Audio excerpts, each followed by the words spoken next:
옆에 분들과 인사 좀 하십시다. 평안하십니까? 안녕하십니까? 뒤를 보시면서도 한번 인사하시면 좋겠습니다. 안녕하십니까? 평안하십니까?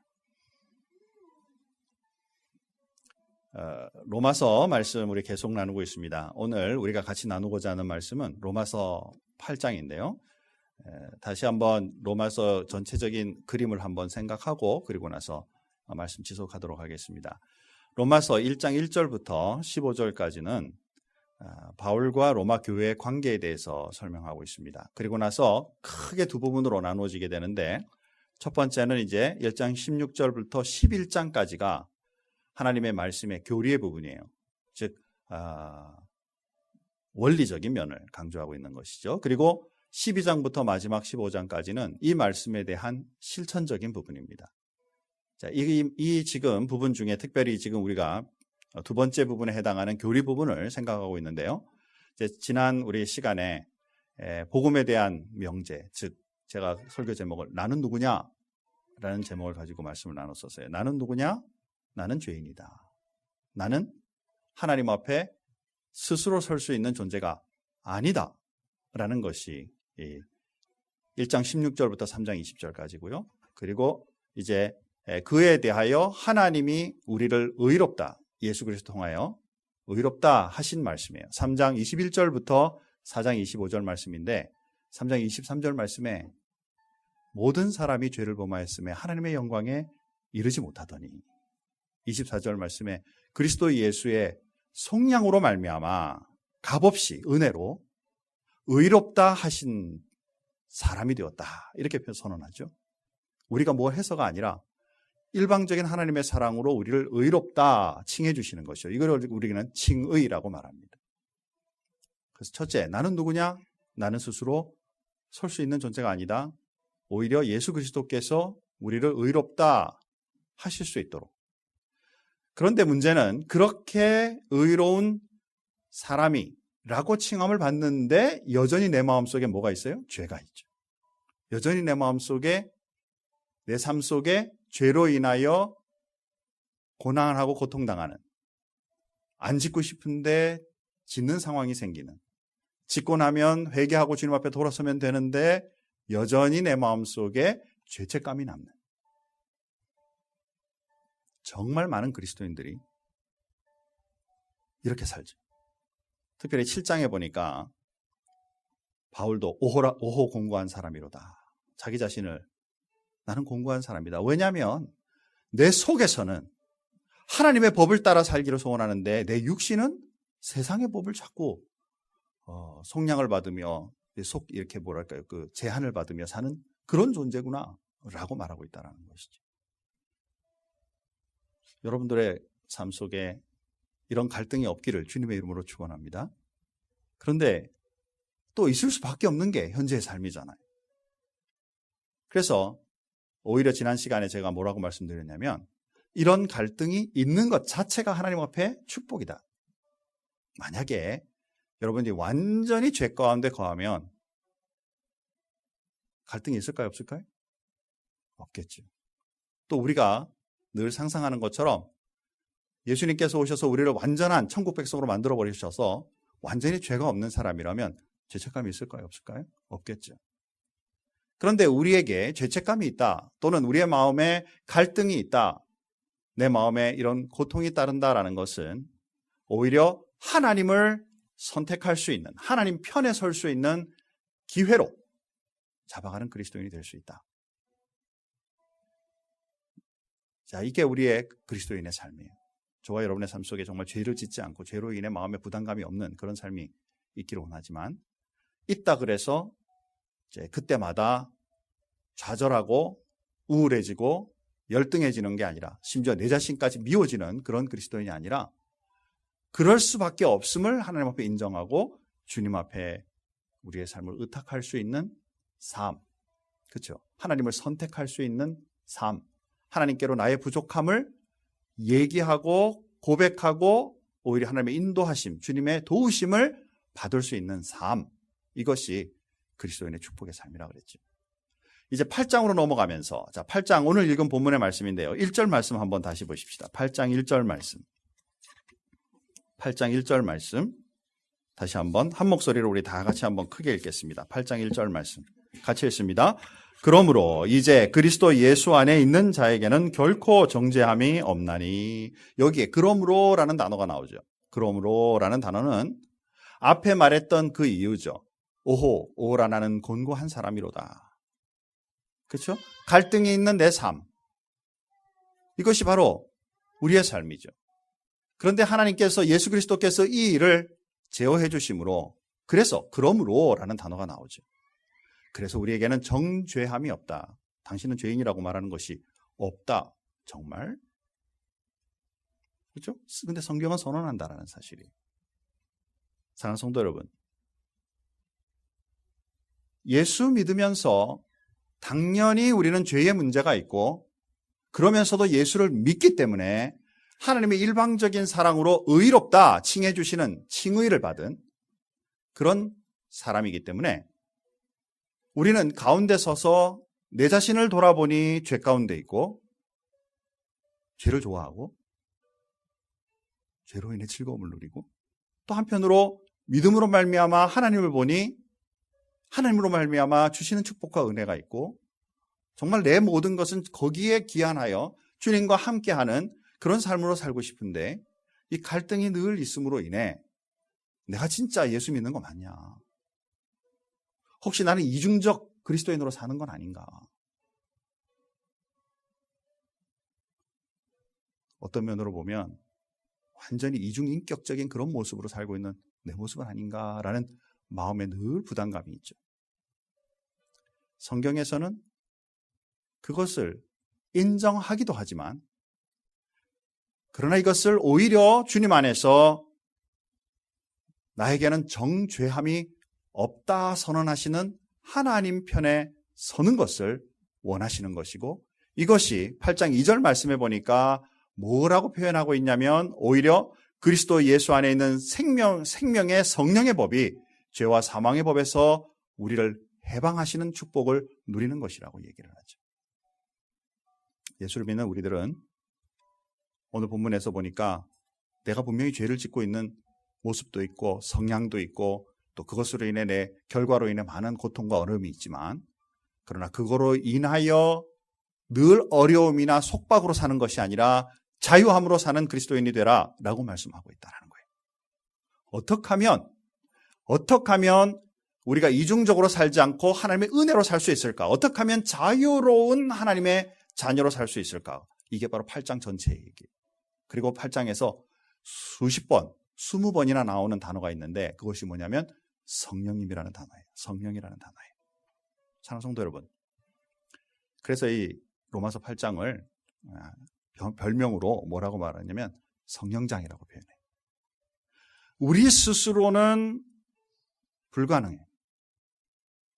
마음에 아직 죄도 있고 지었던 죄도 있고 그것 때문에 죄책감도 남아있고 앞으로 질 것에 대한 두려움도 있고 많은 것들이 우리를 교차하지만 그러나 오히려 우리 스스로를 바라보지 말고 함께 하시는 성령님의 그 은혜를 따라 죄와 사망의 법에서 우리를 이기게 하시는 그 자유함, 해방함을 누리는 그리스도인이 되라라고 말씀하는 거죠. 그래서 첫 번째로 우리가 그리스도 안에서 자유함을 누릴 수 있는 것은 성령님을 의지하는 거예요. 늘 내 마음속 예수를 믿음으로 말미암아 나를 통하여 하나님의 의를 이루어가는 것이 아니고 오히려 예수를 믿음으로 말미암아 하나님께서 우리에게 주시는 성령님을 의존하고 그분을 따르고 그분의 인도하심을 받음으로 죄에 매여 사는 것이 아니라 죄의 문제를 자연스럽게 끊어가는 그리스도인이 되라라는 것이죠. 유대인들이 지금 이스라엘 많은 사람들이 그들의 말씀을 지켜야만 하나님 앞에 옳은 선민이라는 그 말씀에 합당한 자가 된다라고 생각하죠. 그래서 구약의 말씀을 지키려고 노력을 해요. 노력을 하죠. 근데 여러분 아시죠? 노력할수록 우리는 안 되고 있는 부분이 더 많을 수 있다는 것. 그래서 예수 그리스도로 통하여 오히려 구원함을 받은 우리들은 우리 스스로 이 일을 하는 것이 아니라 구약의 말씀이 우리의 삶 속에 지켜지도록 성령 하나님의 인도하심을 따라 지켜지도록 삶으로 말미암아 굴레가 아니고 부담이 아니고 율법으로 인한 우리의 눌림이 아니라 하나님의 은혜로 자연스럽게 그런 삶을 사는 삶으로 가는 것, 이것이 바로 자유로움이다라고 말하죠. 그래서 로마서 8장 4절에 보니까 좀 전에 읽었던 말씀인데 한 번 더 읽어볼까요? 8장 4절입니다. 다 같이 한번 읽겠습니다. 육신을 따르지 않고 그 영을 따라 행하는 우리에게 율법의 요구가 이루어지게 하려 하심이니라. 우리가 우리 스스로의 자신을 보는 것이 아니라 성령님의 인도하심을 따라 살기로 작정하고 주님 앞에 서게 될 때 자연스럽게 율법의 요구가 이루어지는 삶을 살게 된다는 것이지. 저는요, 이것을 우리가 우리의 인생의 삶에 살아가면서 사랑하는 자들과의 약속으로 한번 이렇게 비유해서 생각해 보곤 해요. 남녀가 사랑해서 결혼을 했어요. 그래서 결혼하고 사는데 상대편이, 배우자가 말로는 당신 사랑해 라고 말하면서 행동을 전혀 그렇게 하지 않아요. 그러면 진짜 사랑이라고 할 수 있나요? 그렇죠? 사랑하는 관계는 내가 약속하고 말한 그것을 삶 속에 지켜가는 것이죠. 같이. 때로 어렵죠. 또 내가 약속해놓고 속으로는 괜히 했다라고 생각할 수도 있겠죠. 사람이기 때문에. 그러나 정말 사랑하는 관계의 약속이라면 그 약속을 삶 속에 서로 지켜주는 것이 옳은 것이죠. 때로 부담스러울 수 있어요. 그럼에도 불구하고 그 관계가 중요하고 그 사랑의 약속이 중요하니까. 하나님과의 관계도 동일하다는 거예요. 예수를 믿고 있는 저와 여러분들이 주님을 사랑하고 그 사랑의 원동력 대신 주님 예수 그리스도께서 주시고 또 하나님께서 우리에게 허락하신 성령께서 우리의 마음에 계심으로 우리의 삶 속에 자연스럽게 하나님이 원하시는 것은 이런 삶이야 라는 것이 느껴지고 깨달아진다면 그렇게 사는 것이죠. 그런데 종종 우리는 이것을 잊어버리고 성령 하나님을 무시하고 또는 제한하여 버리면 우리는 자유함이 아닌 자꾸 육신의 굴레에 죄의 사슬에 얽매이게 되는 것이 바로 우리의 삶이다라는 것입니다. 사랑하는 성도 여러분, 예수를 믿으면서 마음에 가지고 있는 많은 부담감과 자유하지 못하는 것은 제일 먼저 우리가 말씀을 통해 깨달아야 할 것이 바로 성령 하나님의 인도하심을 받는 그리스도인이 되어야 한다라는 거예요. 성령 하나님을 오해해서 무슨 배터리처럼 생각하고 능력으로만 생각하고 무슨 은사로만 생각하고 그렇게 생각하는 그리스도인들이 종종 있죠.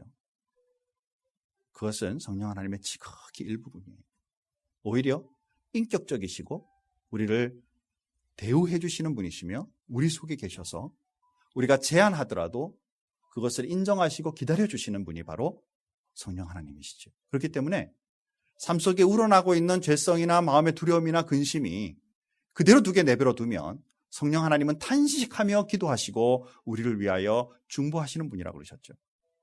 그러나 반대로 이런 어려움이나 고통을 성령 하나님을 의탁하고 도우시기를 요청할 때에 성령님께서 우리를 위로하시고 그리고 우리에게 하나님의 뜻을 알리시고 그렇게 살 수 있도록 도우시는 분이다라는 거예요. 우리의 삶 속에 내 자신, 일어나고 있는 모든 일들의 중심을 내 자신에게 두지 말고 성령 하나님을 의탁하고 주님과 동행하는 축복의 그리스도인이 되기를 주님의 이름으로 축원합니다. 그래야만 자유한 그리스도인이 된다는 거예요. 자, 그 다음에 두 번째로 보면은 하나님의 자녀로서 자유함을 누릴 줄 아는 그리스도인이 되라라는 거예요. 자, 우리 말씀 한번 14절 말씀 읽지 않았습니다. 그래서 우리 한번 큰 소리로 한번 같이 한번 읽어보십시다. 8장 14절 말씀 한 목소리 같이 읽겠습니다. 무릇 하나님의 영으로 인도함을 받는 사람은 곧 하나님의 아들이라. 아멘. 아직 부족하죠. 아직 죄성이 있지. 아직 우울한 거 있지. 연약한 거 있지. 비교의식에 의한 열등의식이 가득하지. 죄 지은 것으로 인한 죄책감이 가득하지. 그런데 그것을 보는 것이 아니라 하나님의 인도하심, 성령님의 인도하심을 받는 사람이 곧 하나님의 아들이라라는 이 선언에 우리는 마음을 두는 거죠. 부족하고 연약한 건 맞지만 믿음으로 말미암아 의롭다라고 칭하시는 그 하나님의 그 음성에 우리의 마음을 두는 거죠. 이것이 바로 하나님의 자녀로서의 삶의 자유함을 먼저 누릴 수 있는 길이다라는 것입니다. 많은 그리스도인들이 삶 속에 하나님을 믿으면서도 자꾸 열등해지죠. 비교하죠. 다른 사람들과. 이런 비교의식 속에 은혜는커녕 자꾸 내 자신만 부족하고 추한 인간으로 느껴지긴 아니다라는 것입니다. 하나님은 오히려 내가 너를 위하여 내 생명 다하여 너를 위해 구속했고 너를 사랑하고 네가 하나님의 자녀로, 나의 자녀로, 나와 동력자로 같이 서기를 소원한다라는 하나님의 음성을 놓치게 되면 우리는 자꾸 내 중심에 서게 된다라는 것입니다. 여러분 생각에 하나님의 일을 하는 목사님은 열등의식이 있을까요? 없을까요? 성경 공부 같으면 다 물어볼 텐데, 그죠? 비교하면, 그죠? 교회 크기로 비교하고, 사람 숫자로 비교하고, 헌금으로 비교하고, 학벌로 비교하고, 뭘로 비교하면, 목사님이라도, 하나님의 일을 하는 하나님의 일꾼이라도, 그죠? 비교하다 보면, 슬며시 내 마음에 열등의식이 더 많아지겠죠. 그러나 사실, 하나님의 일꾼으로 생각한다면, 하나님과 동행하는 주님의 사람으로 생각한다면, 하나님밖에 안 보이니까 다른 사람과 비교할 일이 없다라는 사실이죠. 사랑하는 성도 여러분, 우리의 삶 속에 하나님과 함께 동행하도록 깨닫게 하시고 인도하시고 하나님만을 바라보게 하시는 그분이 바로 성령 하나님이시고, 그분으로 통해 우리가 하나님의 자녀다라는 이 음성을 듣게 하심에 우리의 중심을 두게 된다면 죄에 매이는 자가 아니다라는 사실, 오히려 하나님의 은혜를 누리는 사람이다라는 사실, 8장 16절 말씀에 그렇게 말씀하고 있죠. 다 같이 한번 읽어볼까요? 앞에 8장 16절 말씀 같이 한번 읽어보겠습니다.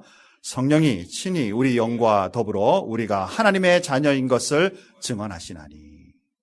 내 마음속에 우울해지고 연약해질 때 아니다, 너는 하나님의 자녀다 라는 그 음성을 들을 수 있기 바라요. 문제는 뭐냐면 이 음성을 들을 수 없는 그리스도인들이 종종 있다는 거예요. 중요한 거는 그리스도인이에요. 예수는 믿어요. 하나님의 자녀라고 자기는 정말 확인해요. 그런데 하나님의 음성을 들을 수 없어요. 성령님의 인도하심과 그 음성을 들을 수 없어요. 어떻게 되죠? 자기 혼자 살죠. 예수 믿는데도. 자기 혼자 공부해서 미래를 계획하죠. 자기 혼자 자기의 인생을 개척하려고 노력하죠. 사업을 하고 뭘 신앙해도 나 혼자 노력하죠. 하나님께서 음성을 주시는데도 그 음성 들을 수도 없고 듣지도 않죠. 분명히 하나님께서 시편의 말씀에 주의 말씀은 내 발에 등이요 내 길에 빛이니이다. 하나님의 음성을 통해 우리 인생에 나갈 방향과 해야 할 일을 보이신다 그랬는데 오히려 보기는커녕 자기가 개척해야 된다고 날마다 애쓰고 있으니 마음에 근심과 걱정이 가득할 수밖에 없죠. 자유함이 없다 그 말이에요. 사랑하는 성도 여러분, 예수 믿는 우리라면, 정말 하나님의 자녀라면 하나님의 말씀 속에 날마다 친히 성령 하나님을 통해 하나님의 자녀라고 증언해 주시는, 말씀해 주시는 그 음성을 들을 수 있는 그리스도인이 되기를 주님의 이름으로 축복합니다. 어떻게 가능하냐고 말이에요. 어떻게 그게 가능하냐고 말이에요. 이것을 들을 수 없는 그리스도인으로 사니까, 맨날 목사님의 말씀, 설교 말씀에 의존하고만 사니까 스스로 하나님의 말씀을 통해 깨달음의 능력이나 하나님의 음성을 세밀하게 들을 수 있는 능력이 없는 그리스도인으로 사니까 의존적인 그리스도인이 될 수밖에 없고, 여건이나 환경에 의하여 내가 그것을 못 해버리게 되면 설교 말씀조차도, 또 삶 속에 하나님과 동행하는 일조차도 소원하게 되면 예수를 믿고 있으면서도 무능력한 그리스도인으로 살아갈 수밖에 없다는 거죠. 자유함은커녕 날마다 나는 왜 이 모양이 꼴일까? 내 자신밖에 안 보이는, 캄캄한 밖에 안 보이는, 등불과 빛이 보이지 않는 그리스도인으로 살아가게 된다는 것이죠. 사랑하는 성도 여러분, 영성 있는 그리스도인으로 주님의 음성을 들을 수 있는 것은 훈련이 필요해요. 가만히 있는데 어느 날 대영아 동쪽으로 가거라 한번 웃어 주셨어야 되는 거예요. 이때 그렇게 인도하는 하나님의 음성이 있긴 있죠. 거의 없어요. 그렇죠? 거의 없어요.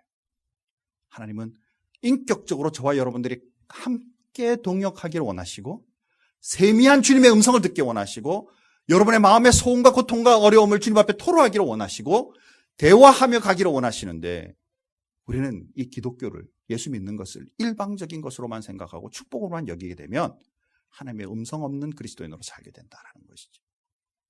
사랑하는 성도 여러분, 하나님의 음성을 듣는 것은 훈련이라고 그랬어요.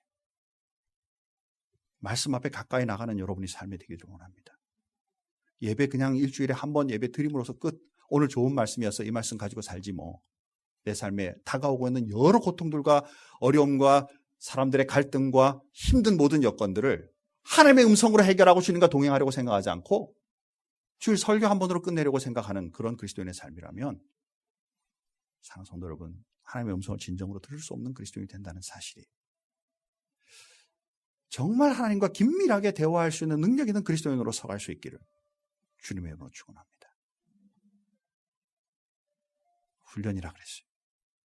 말씀 앞에 가까이 나오기를 소원합니다. 세 번째로 하나님 앞에 나아가는 것은 우리의 삶 속에 현세만이 아니라 미래를 내다볼 수 있는, 내세의 영광을 볼 수 있는 그리스도인이 될 때 우리에게 자유함이 있어요.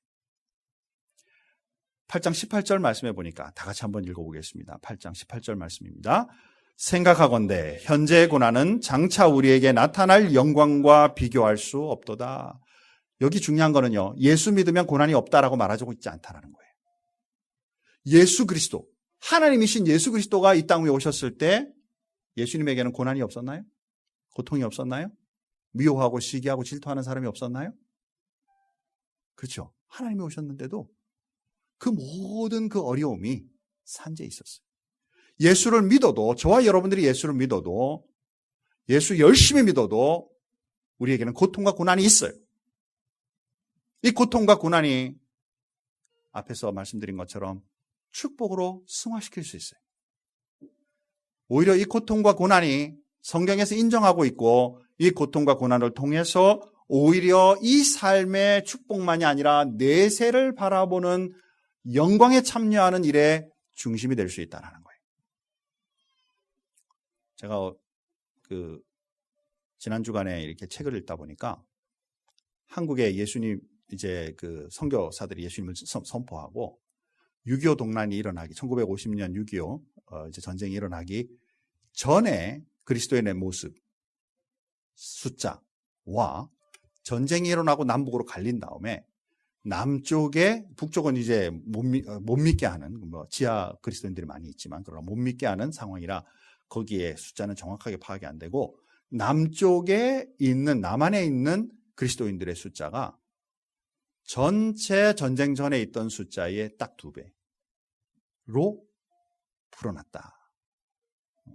전쟁 이후에 고통과 고난에 이북에 있던 많은 사람들이 다 남쪽으로 내려와서 진짜 아무것도 가진 것 없이 살고 있는 그 어려운 환경 가운데 하나님을 의지하고 기도하며 정말 이 고통이 하나님 아니면 안 됩니다라는 마음으로 주님 앞에 서게 되었을 때 오히려 그들에게 삶을 극복하는 축복과 은혜가 되었을 뿐만 아니라 그리스도인의 숫자가 복음이 엄청나게 증거되는 일에 쓰임받은 것을 우리는 보게 된다는 것이죠.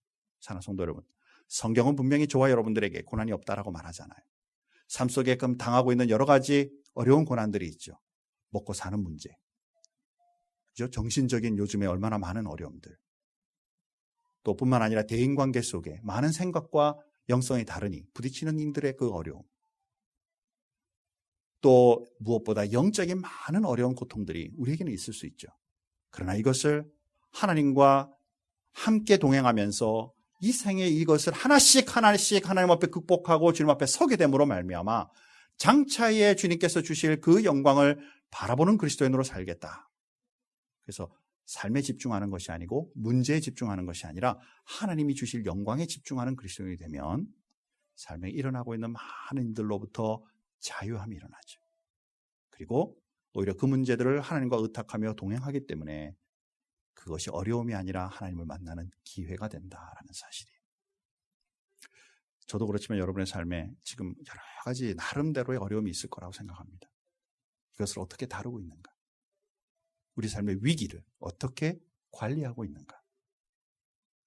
정말 하나님의 중심으로 주님 앞에 나아가는 그리스도인이 될 수 있기 바랍니다. 로마서 8장 28절을 말씀해 보니까 우리 삶에 일어나고 있는 일에 대하여 이렇게 말해요. 다 같이 한번 읽어보겠습니다. 8장 28절입니다. 같이 읽습니다.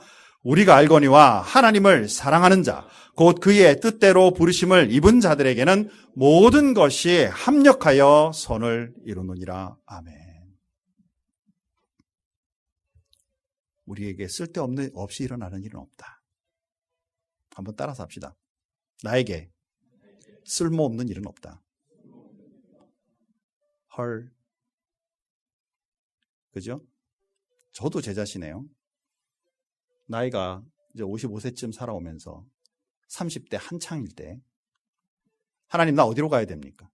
목사 안수까지 받았는데 하나님 나 어디서 무엇을 위하여 살아야 됩니까? 그럴 시간이 있었겠어요? 없었겠어요? 그죠? 자, 그럴 때 여러 종류의 일들을 경험하며 유학생활도 하고 또 직장생활도 해보고 하는 동안에 하나님 나 지금 나 목회자로서 가야 될 길이 뭔데 왜 이런 걸 지금 돌리고 계십니까? 라는 생각이 늘 마음속에 있었지만 지금 돌아와서 가만히 지금 상황에서 생각해보면 이 미국의 많은 다양함을 하나님께서 경험케 하시고 많은 수백 명의 우리의 성도들을 만나게 하시고 특별히 미국 생활 가운데 특히 여러분 새로 정착하는 게 많은 우리 큰빛교회에서는 정말 많은 상황들을 경험하게 하셨죠. 그 상황들이 앞에서 경험했던 그런 삶의 모든 영역이 도움이 되어서 성도들을 섬기고 목회하고 교회를 섬겨가는데 유익이 되더라 그 말이죠. 더 나아가서요. 죄 짓는 거 마찬가지. 우리는 죄를 짓지 않기를 소원합니다. 이스라엘 백성들이 이집트로 나와서 가나안 땅 가는 동안에 죄를 짓지 않기 원해요. 그러나 불평하고 불만할 때 하나님으로부터 어떻게 해요? 매를 맞죠. 그리고 나면 그들의 신앙이 한껏 성장하는 것을 보게 됩니다. 그래서 바울은 일부러 죄 많은 것에 은혜가 있다고 죄를 짓겠느냐? 사실 우리가 고의적으로 그런 것은 아니죠. 우리가 죄 지음으로 말미암아 고통 가운데 떨어진다 할지라도 정말 하나님만을 의지하고 회개하고 주님 앞에 돌아오게 될 때 그것마저도 하나님 앞에 합력하여 선을 이룰 수 있는 그리스도인이 될 수 있는 것, 되는 것, 이것이 그리스도인의 참된 자유의 축복이라는 거예요. 오해하지 마십시오. 죄 지어도 된다. 김대용 목사 말하는 거 아니에요. 혹시 여러분이 죄 지은 것으로 인해 죄책감이 있고 그 죄로 인해 마음의 부담감이 있다 할지라도 하나님, 이 나의 죄의 문제들이 과거에 지었던 이런 일들이 하나님 앞에 오히려 해결함이 되고 능력이 되어 협력하여 선을 이루시는 하나님의 축복을 누리는 그리스도인이 되게 하여 주십시오라고 간구할 수 있는 그리스도인이 되기를 원한다는 거예요. 그리고는 다시 돌아가서 죄를 짓지 않는 그리스도인으로 서는 것이 옳은 것이지.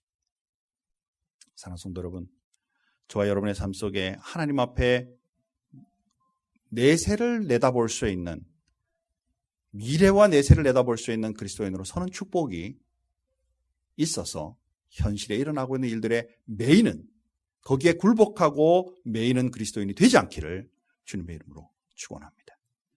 여기에 8장 30절에 보니까 또 미리 정하신 그들을 부르시고 부르신 그들을 또한 의롭다 하시고 의롭다 하신 그들을 또한 영화롭게 하시느니라. 정말 우리가 아직 부족하지만 우리를 예수 믿도록 부르시고 그리고 우리로 통해 의롭다 칭해 주신 그 예수 그리스도께서는 우리가 장차 주님 앞에 영화롭게 될 귀한 존재인 것을 이미 인정하시고 우리를 대하신다라는 사실이에요. 이 말씀 맨 마지막 부분을 보십시오. 그들을 또한 영화롭게 하실 것이다 라고 말씀하고 있나요? 아니면 그들을 또한 영화롭게 하셨느니라 라고 말씀하고 있나요? 과거형이에요? 미래형이에요? 제가 설교를 너무 졸리게 하는 거군요. 자, 다시요. 앞에서 보시면 우리를 정하시고 예정하셨죠? 부르시고, 그죠? 예수를 믿도록 우리를 불러주시고 믿는 그들을 의롭다 칭해 주시고 그리고 또한 그들을 영화롭게 하셨느니라 선포하고 있어요. 아직 우리는 영화로운 존재가 아니에요. 아직도 이제 들어갈 존재. 그럼에도 불구하고 예수 그리스도를 믿고 주님 앞에 나아가는 그 사람은 미래의 주님의 영광에 참여할 자라고 이미 선언하셨으며 그 축복이 이미 예비되어 있기 때문에 일어날 일이 아니라 일어난 일이다 그 말입니다. 안 죽고 영원히 가실 분 있나요? 우리에게 시간의 끝이 없는 분이 있나요? 그렇죠.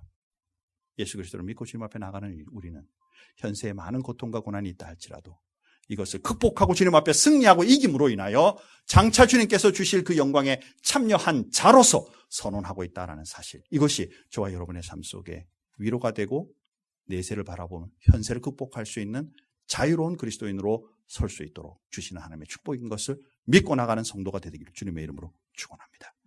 자, 마지막으로 하나님의 완전한 사랑에 우리가 기거함으로써, 거함으로써 자유로운 그리스도인이 될 수가 있어요. 3장 31절에 보니까 만일 하나님이 우리를 위하시면 누가 우리를 대적하리요. 그렇죠? 또 33절 34절 보니까 누가 능히 하나님의 택하신 자들을 고발하리요. 고소고발이죠. 누가 우리를 정죄하리요. 한번 지금 시간이 많이 가고 있지만 요거는 설명하고 넘어가죠. 저를 보세요, 사랑하는 성도 여러분. 사단이 우리 마음을 꼬시죠. 야, 저거 해봐. 저거 기가 막혀. 재밌어. 요거 딱 하면 너에게 되게 즐거움이 있을 거야. 하와에게 먹어봐. 맛있어. 그리고 네 눈도 밝아져. 자, 그래서 우리가 홀딱 거기에 넘어갔어요. 그래서 죄를 지었어요. 누가 꼬셨어요? 누가? 사단이 꼬셨어요. 그죠? 그래서 거기에 넘어갔어요. 그래서 죄를 지었어요. 나중에 주님 앞에 딱 섰어요. 재판장이 누구예요? 하나님이시죠. 변호사가 누구예요? 예수님이시죠. 고소고발하는 검사가 누구예요?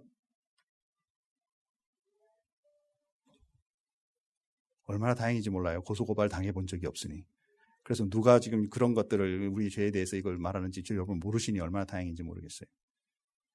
자, 하나님 앞에 죄인을 딱 끌고 와가지고 딱 세워놓고 이 사람 죄인입니다 라고 고소고발하는 사람이 누구예요? 사단이. 왜 하나님이 아니죠? 우리가 죄진 것에 대하여 너 죄지었지? 너 지옥 가야지 라고 물으시는 분이 하나님이 아니라 누구라고요? 사단이라고. 자기가 짓도록 자기가 꼬드겨 놓고 거기에 넘어진 자들을 또한 하나님 앞에 서서 저 사람 죄인입니다. 저 사람 나랑 같이 죄 지었어요 라고 고발하는 자가 바로 사단이다 그 말이에요. 그런데 중요한 것은 하나님을 이미 믿고 있는 저와 여러분은 하나님 앞에 고백하며 회개한 우리들에게 있어서는 이것이 가능하지 않다라고 선언하고 있다는 사실이. 만약에 이제 그런 환경 가운데 서 있다고 생각해 보세요. 하나님이 뭐라고 지금 재판하실 것 같으세요? 이해가 된다. 자, 십자가에 죽었던 예수, 당신 변호할 말이 있나요? 라고 말한다면 뭐라고 말해요? 하나님 맞습니다. 저 사람 죄 지은 거 맞아요. 그런데 제가 그 사람을 위하여 이미 속죄했습니다. 하나님, 제가 이미 그것에 대하여 속죄하신 것을 보시고 무죄라고 선언해 주십시오. 이게 바로 저와 여러분의 삶이에요. 그렇기 때문에 이 하나님의 사랑에서 끊을 자가 없다라는 사실입니다. 죄의 문제가, 사단이 우리가 가지고 있는 비교의식의 열등함이, 우울함이나 고통이 하나님의 사랑으로부터 끊을 일이 없는 존재가 바로 그리스도인이고 하나님의 자녀고 하나님과 동행하는 하나님의 일꾼이다라는 사실을 우리가 꼭 기억해야 될 필요가 있겠다라는 거예요. 이번 한 주간 여러분의 삶을 한번 잘 돌아보시기 바랍니다. 예수 믿는 사람으로 내 마음에 자유함이 있는가? 혹시 옛날에 지었던 죄나 현재 짓고 있는 죄나 앞으로 짓게 될 일들에 대하여 두려움이나 근심이나 불안감에 쌓여있는 내 삶은 아닌가? 정말 하나님께서 선언해 주시는 하나님의 자유로운 주님의 자녀의 축복이 나에게 얼마나 내 중심을 바로 잡고 있는 것일까? 잘 묵상하며 한 주간 승리하며 다음 주 숙제는 9장부터 11장까지 성경 말씀 같이 한번 읽으신 다음에 오셔서 말씀을 나눌 수 있기를 바랍니다. 다 같이 한번 기도하겠습니다. 하나님 아버지, 은혜와 사랑을 감사합니다. 우리 자신이 한 것 없는데도 예수 믿는 그 믿음 때문에 우리를 의롭다 칭해 주시고 또 그 의로움 때문에 우리에게는 늘 갈등이 있고 어려움이 있지만 그 갈등과 그 어려움 속에도 오히려 자유함을 누릴 수 있는 하나님의 자녀인 것을 말씀을 통해 선언해 주시는 것을 보게 됩니다. 우리 사랑하는 모든 성도님들과 그 가정들을 주님 축복하여 주시고 그리스도인의 참된 삶을 우리 삶에 살아갈 수 있도록 하나님 도와주셔서 하나님의 백성답게 주님의 자녀답게 살 수 있게 도우시고 갈등하는 순간순간들마다 하나님의 말씀으로 통해 새 힘을 얻으며 하나님께 우리의 삶을 의탁할 수 있는 그리스도인들이 될 수 있게 사랑하는 모든 성도들과 그 가정들을 축복하여 주시옵소서. 하나님 아버지, 또한 우리 큰빛교회를 주님 사랑해 주셔서 이 지역과 세상 세계를 향해 복음의 말씀과 그 능력을 선포하는 교회로 성장할 수 있도록 하나님 도와주옵소서. 모든 것 주님 앞에 감사드리오며 예수님의 이름으로 기도하옵나이다. 아멘.